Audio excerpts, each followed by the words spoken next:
ಕೆಡಿ the devil cinema ಹೆಂಗಿದೆ ಅಂದ್ರೆ ಸಿನಿಮಾದಲ್ಲಿ ಟ್ವಿಸ್ಟ್ ಇದೆ, ಕಾಮಿಡಿ ಇದೆ, ಅಷ್ಟೇ ಅಲ್ಲ ಕ್ರಿಂಜ್ ಅಲ್ಲಲ್ಲಿದೆ.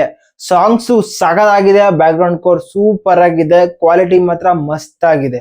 ಅಷ್ಟೇ ಅಲ್ಲ ಸಿನಿಮಾದಲ್ಲಿ ಮ್ಯಾಜಿಕ್ ಜಾಸ್ತಿ ಇದೆ, ಲಾಜಿಕ್ ಸತ್ತೋಗಿದೆ.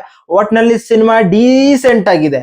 ಇದೆಲ್ಲದಕ್ಕೂ ಮಾತಾಡೋದಕ್ಕೂ ಮುಂಚೆ ಸಿನಿಮಾ ನೋಡ್ಬೇಕಾದ್ರೆ ನನಗ್ ಮಾತ್ರ ಅಜ್ಜಿ ನರ್ಕ ನರ್ಕ ನೋಡ್ದಂಗ ಆಗ್ಬಿಡ್ತು ಇವತ್ತು. ಅಲ್ಲ ಫಸ್ಟ್ ಶೋ ಹೋಗಿ ನೋಡೋಣ ಅಂತ ಅಂದ್ರೆ ನಾನು ಇರೋ ಪ್ಲೇಸ್ ಅಲ್ಲಿ 10 ಗಂಟೆಗೆ ಫಸ್ಟ್ ಶೋ ಆಗ್ತಾರೆ.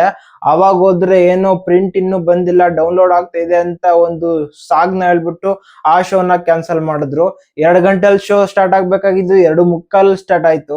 ಅದಾದ್ಮೇಲೆ ಸಿನಿಮಾ ಶೋ ಹೆಂಗೋ ಸ್ಟಾರ್ಟ್ ಆಯ್ತು ಅಂದ್ರೆ ಸೆಕೆಂಡ್ ಹಾಫ್ ಅಲ್ಲಿ ಒಂದ್ಸಲಿ ಡೈಲಾಗೆ ಹೊಲ್ಟೋಯ್ತು, ಮತ್ತೆ ಫಸ್ಟ್ ಇಂದ ಹಾಕಿದ್ರು. ಒಂಥರ ಸಿನಿಮಾ ನೋಡ್ಬೇಕಾದ್ರೆ ನರ್ಕ ನೋಡ್ದಂಗಾಗಿದೆ. ಬಟ್ ಸಿನಿಮಾ ಬಗ್ಗೆ ಮಾತಾಡ್ಬೇಕು ಅಂದ್ರೆ ಧ್ರುವ ಸರ್ಜಾ ಫ್ಯಾನ್ಸ್ ಆಗಿರ್ಬೋದು, ಅಥವಾ ಹಿಂದೆ ಕೋವಿಡ್ ಬಿಫೋರ್ ಕಮರ್ಷಿಯಲ್ ಸಿನಿಮಾ, ಒಂದು ಆಕ್ಷನ್ ಸಿನಿಮಾ, ಮಾಸ್ ಸಿನಿಮಾ ಯಾವ ತರ ಇದ್ರೆ ಚೆನ್ನಾಗಿರುತ್ತೆ ಅನ್ನೋ ಒಂದು ಹೋಪ್ ಇಟ್ಕೊಂಡು ಕಾಯ್ತಿದ್ದವ್ರಿಗೆ ಒಂದು ಸಿನಿಮಾ ಒಂಥರ ಫುಲ್ ಮಿಲ್ಸ್ ಇದ್ದಂಗೆ. ಅಂದ್ರೆ ಅವ್ರ ಎಕ್ಸ್ಪೆಕ್ಟೇಷನ್ಸ್ ನ ಮ್ಯಾಚ್ ಮಾಡುತ್ತೆ. ಹಂಗಂತ ಹೇಳ್ಬಿಟ್ಟು ಸಿನಿಮಾ ಎಲ್ಲರಿಗೂ ಇಷ್ಟ ಆಗುತ್ತೆ ಅಂದ್ರೆ ಅದು ತಪ್ಪಾಗುತ್ತೆ.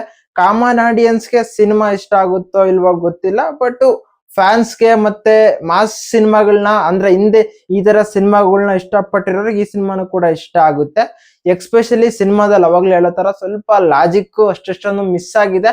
ಫಸ್ಟ್ ಹಾಫ್ ಅಲ್ಲಿ ಹೀರೋ ಹೀರೋಯಿನ್ ಮಧ್ಯೆ ಇರೋ ಒಂದು ಸಿಚುವೇಶನ್ಸ್ ಅಲ್ಲಿ ಸ್ವಲ್ಪ ಆ ಒಂದು ಕಾನ್ವರ್ಸೇಷನ್ಸ್ ಕ್ರಿಂಜ್ ಅನ್ಸುತ್ತೆ. ನಾರ್ಮಲ್ ಕ್ರಿಂಜ್ ಅನ್ಸಲ್ಲ, ಹೆವಿ ಓವರ್ ಆಯ್ತಲ್ಲ ಅನ್ಸುತ್ತೆ.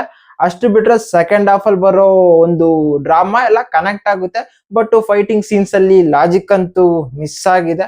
ಸಿನಿಮಾದ ಕತೆ ಏನಪ್ಪಾ ಅಂದ್ರೆ, ಅಮಾಯಕನ್ ತರ ಇರೋ ಕಾಳಿದಾಸ ಒಂದು ಊರಲ್ಲಿ ಸೀಮೆಣ್ಣೆ ಅಂಗಡಿನ ನಡೆಸ್ತಾ ಇರ್ತಾನೆ. ಅಂತ ಒಬ್ಬ ಪರ್ಸನ್ ಒಂದು ಡಾನ್ ನ ಸಖತ್ ಇಷ್ಟ ಪಡ್ತಿರ್ತಾನೆ.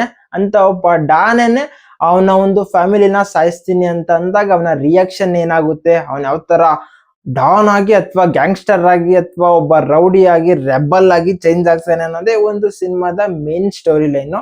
ಇಷ್ಟು ಮಾತ್ರ ಹೇಳ್ತೀನಿ. ಅದ್ರಾಗ ಬರೋ ಸ್ಟೋರಿನಲ್ಲಿರೋ ಟ್ವಿಸ್ಟ್ಗಳು, ಟರ್ನ್ಗಳು ಎಲ್ಲಾನು ನೀವು ಸಿನಿಮಾದಲ್ಲೇ ನೋಡ್ಬೇಕು. ಸಿನಿಮಾ ಒಂದ್ ರೇಂಜಿಗೆ ನಿಮ್ಗೆ ವರ್ಕ್ ಆಗುತ್ತೇನೋ ಗೊತ್ತಿಲ್ಲ. ಇನ್ನು ಧ್ರುವ ಸರ್ಜಾ ಅವರ ಆಕ್ಟಿಂಗ್ ಸೆಕೆಂಡ್ ಹಾಫ್ ಅಲ್ಲಿ ಬೆಟರ್ ಆಗಿದೆ, ಬಟ್ ಫಸ್ಟ್ ಹಾಫ್ ಅಲ್ಲಿ ಆ ಒಂದು ಕ್ರಿಂಜ್ ಸಿಚುವೇಶನ್ಸ್ ಅಲ್ಲಿ ಅಷ್ಟು ಕನೆಕ್ಟ್ ಆಗಲ್ಲ. ಅಷ್ಟು ಬಿಟ್ರೆ ಹೀರೋಯಿನ್ ಅವರ ಆಕ್ಟಿಂಗ್ ಕೂಡ ಸೆಕೆಂಡ್ ಹಾಫ್ ಅಲ್ಲಿ ಒಂದು ಸೀನ್ ಬರುತ್ತೆ, ಅಲ್ಲಿಂದ ಚೆನ್ನಾಗಿರುತ್ತೆ. ಬಟ್ ಫಸ್ಟ್ ಹಾಫ್ ಅಲ್ಲಿ ಆ ಕ್ರಿಂಜ್ ಅಲ್ಲಿ ಮ್ಯಾಚ್ ಆಗಿಲ್ಲ ಗುರು. ಬೈಕೊಂಡ್ರೆ ಬೈಕೊಂಡ್ಬಿಡ್ರಿ. ಮತ್ತೆ ರವಿಚಂದ್ರನ್ ಮತ್ತೆ ರಮೇಶ್ ಅರವಿಂದ್ ಅವರು ಅಬ್ಸಲ್ಯೂಟ್ಲಿ ಚೆನ್ನಾಗಿ ಮಾಡಿದ್ದಾರೆ. ಸಂಜಯ್ ದತ್ ಅವ್ರು ಕೊಟ್ಟಿರೋ ಕ್ಯಾರೆಕ್ಟರ್ನ ಇದ್ದಿದ್ರೆ ಪ್ಲೇ ಮಾಡಿದ್ದಾರೆ. ಶಿಲ್ಪಾ ಶೆಟ್ಟಿ ಅವರ ಕ್ಯಾರೆಕ್ಟರ್ ಕೂಡ ಸ್ವಲ್ಪ ಲಿಮಿಟ್ ಆಗಿದ್ರು ಕೂಡ ಆ ಕ್ಯಾರೆಕ್ಟರ್ಗೆ ತುಂಬಾ ತೂಕ ಇದೆ. ರಮೇಶ್ ಅರವಿಂದ್ ಅವರ ಕ್ಯಾರೆಕ್ಟರ್ ತುಂಬಾ ಚೆನ್ನಾಗಿದೆ, ಲಾಸ್ಟ್ ಅಲ್ಲಿ ಶಾಕ್ ಕೂಡ ಮಾಡುತ್ತೆ. ಇನ್ನು ತುಂಬಾ ವಿಷಯ ಇದೆ. ಸಿನಿಮಾನ ನೀವು ನೋಡ್ಬೇಕು ಅಂದ್ರೆ ಥಿಯೇಟರ್ ನಲ್ಲಿ ಹೋಗಿ ನೋಡಿ. ಒಟ್ನಲ್ಲಿ ಸಿನಿಮಾ ನನಗೆ ಒಂದು ರೇಂಜ್ ಅಲ್ಲಿ ಡೀಸೆಂಟ್ ಅಂತ ಅನ್ನಿಸ್ತು. ಬಟ್ ಓಕೆ, ಮಾಸ್ ಸಿನಿಮಾನ ಇಷ್ಟಪಡೋರಿಗೆ ಈ ಒಂದು ಸಿನಿಮಾ ಸಖತ್ ಇಷ್ಟ ಆಗುತ್ತೆ, ಅದ್ರಲ್ಲಿ ಮಾತ್ರ ಗ್ಯಾರಂಟಿ ಕೊಡ್ತೀನಿ. ಎಕ್ಸ್ಪೆಷಲಿ ಬ್ಯಾಕ್ ಗ್ರೌಂಡ್ ಕೋರು, ಮ್ಯೂಸಿಕ್ ಎಲ್ಲಾನು ಕೂಡ ತುಂಬಾ ಚೆನ್ನಾಗೇನೆ ತಗೊಂಡ್ಬಂದಿದ್ದಾರೆ. ಪ್ರೇಮ್ ಅವರ ಸಿನಿಮಾದಲ್ಲಿ ಏನಿರುತ್ತೋ ಏನಿರಲ್ವೋ ಗೊತ್ತಿಲ್ಲ, ಬಟ್ ಇದು ಮಾತ್ರ ಪಕ್ಕ ಇರುತ್ತೆ. ಸಾಂಗ್ಗಳು ಮತ್ತೆ ಮ್ಯೂಸಿಕ್ ಇದು ಕೂಡ ಹಂಗೆ ಇದೆ. ಸೊ ಇದಾಗಿತ್ತಪ್ಪ ನನ್ನ ರಿವ್ಯೂ. ನೀವು ಸಿನಿಮಾ ನೋಡಿದ್ರೆ ನಿಮ್ ಎಕ್ಸ್ಪೀರಿಯನ್ಸ್ ಏನಂತ ಕಮೆಂಟ್ ಮಾಡಿ. ನಾನು ನಿಮ್ಗೆ ಮತ್ತೆ ಸಿಗ್ತಾ ಇರ್ತೀನಪ್ಪ. ಬಾಯ್.